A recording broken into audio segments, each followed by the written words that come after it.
Bien, bonjour et bienvenue dans le ministère de la préparation de l'épouse glorieuse de Christ.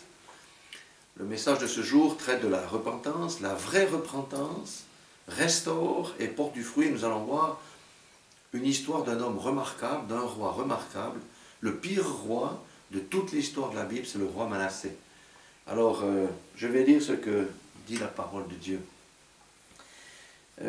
L'histoire se trouve dans 2 Chroniques, chapitre 33. Nous allons commencer par les versets 1 à 10. La Bible déclare ceci. Manassé avait 12 ans lorsqu'il devint roi et il régna 55 ans à Jérusalem.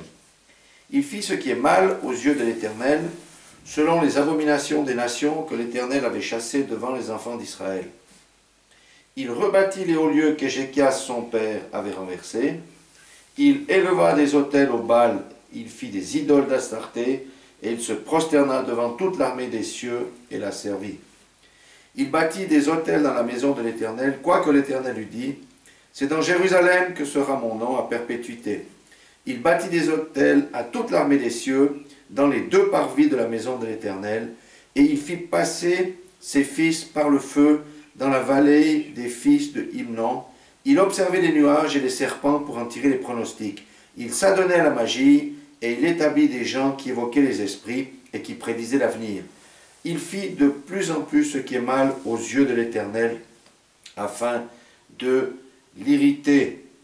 Amen. Je ne vais pas lire encore les versets 7, 8 et 9. Donc nous voyons ici clairement que ce Dieu-là est un Dieu méchant et il a exactement tout fait ce que l'Éternel interdisait de faire dans le livre de Lévitique. Amen. Donc, c'est le pire des rois de toute la Bible. Maintenant, regardons le verset 10, acte 2. Que dit l'Éternel? L'Éternel parla à Manassé et à son peuple, et ils n'y firent point attention. Donc, le roi et le peuple péchaient. L'Éternel leur a parlé, ils n'ont point fait attention. Acte 3. Alors l'Éternel, verset 11, fit venir contre eux les chefs de l'armée du roi d'Assyrie, qui saisirent Manassé et le mirent dans les fers. Ils le lièrent avec des chaînes d'airain et le menèrent à Babylone. Amen. Donc, vous voyez, à l'époque, il n'y avait pas de bus, il n'y avait pas de carte postale, il n'y avait pas de voiture, il n'y avait pas d'avion. Le roi Manassé a dû aller à Babylone à pied en ayant des chaînes d'airain aux pieds. Amen. Ça, c'est la conséquence du péché, parce qu'il n'a pas voulu se repentir, il n'a pas voulu écouter la parole de l'Éternel. Le jugement est donc tombé. Maintenant, acte 4. Très intéressant, et ça c'est important pour chacun d'entre nous, pour toutes les personnes, tous les chrétiens qui ont connu le Seigneur, qui se sont éloignés, qui vivent dans le péché, qui pratiquent des choses qui sont innommables. Eh bien, regardez maintenant la position du roi Manassé dans le verset 13. Il est dit, verset 12, « Lorsqu'il fut dans la détresse, il implora l'Éternel son Dieu, et il s'humilia profondément devant le Dieu de ses pères. Il lui adressa ses prières. » Amen. C'est alors que dans la plus profonde des détresses, Manassé, qu'est-ce qu'il a fait? Il a imploré le Dieu de ses pères, il s'est souvenu de l'Éternel, le Dieu Tout-Puissant. Il s'est repenti, il s'est humilié profondément devant sa face, et il lui a adressé des prières. Amen. Maintenant, regardez le verset 13, la deuxième partie. Il lui adressa ses prières, et l'Éternel, se laissant fléchir, exauça ses supplications et le ramena à Jérusalem dans son royaume, et Manassé reconnut que l'Éternel est Dieu. Amen. Voyez le fruit de la repentance? Dieu a accepté de pardonner au roi Manassé toutes les choses qu'il a fait. Pourquoi? Parce qu'il est venu devant lui avec un cœur repentant. Non seulement il a pardonné, mais il l'a réinstallé comme roi à Jérusalem. C'est pour ça que Dieu a restauré Manassé dans son ancienne position. Amen. Mais maintenant, j'ai dit que la vraie repentance restaure. Nous avons vu la restauration de Manassé, mais j'ai aussi dit dans le titre que la vraie repentance produit du fruit. Et voici maintenant ce qu'il est dit au verset 14. Après cela, donc lorsque Manassé était de retour à Jérusalem, après cela, il bâtit en dehors de la ville de David, de l'Occident vers Guillon, dans la vallée, un mur qui se prolongeait jusqu'à la porte des poissons, dont il entoura la colline, etc. Verset 15. Il fit disparaître de la maison de l'Éternel les dieux étrangers et l'idole, et il renversa tous les autels qu'il avait bâtis sur la montagne de la maison de l'Éternel et à Jérusalem. Il les jeta hors de la ville. Amen.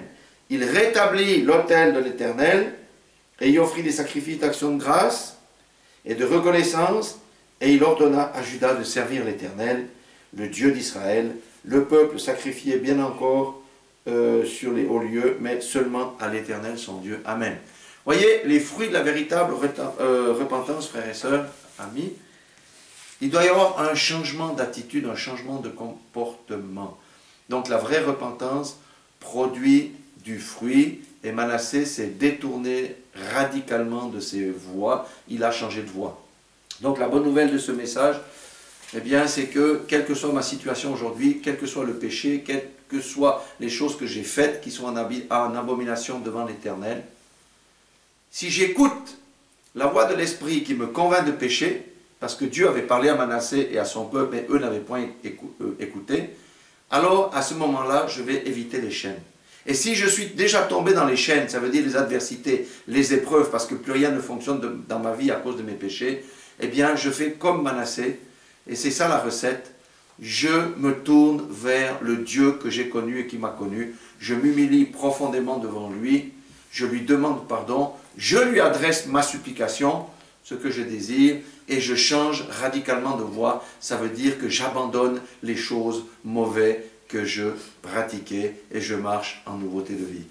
Voilà ce court message ici pour dire qu'il y a de l'espoir pour tout un chacun qui s'est éloigné de Dieu, quel que soit son péché, quelles que soient ses erreurs, quels que soient les chemins de traverse qu'il a pris, il peut revenir à Dieu, Dieu peut l'accepter, mais il faut s'humilier, il faut chercher Dieu, il faut se repentir et ensuite marcher dans les voies du Seigneur. Voilà, eh bien, que le Seigneur, Dieu Tout-Puissant, vous bénisse. Nous allons incliner nos têtes et nous allons prier. Seigneur notre Dieu, Père éternel, Dieu Tout-Puissant, toi tu connais tous ceux qui vont écouter ce bref message. Tu connais les cœurs. Il y a des cœurs qui sont lourds, Seigneur. Il y a des cœurs qui sont dans la culpabilité, Seigneur. Puisse, Seigneur, ta parole produire un effet bénéfique, Seigneur, sur tous ceux qui se trouvent dans des situations terribles, Seigneur.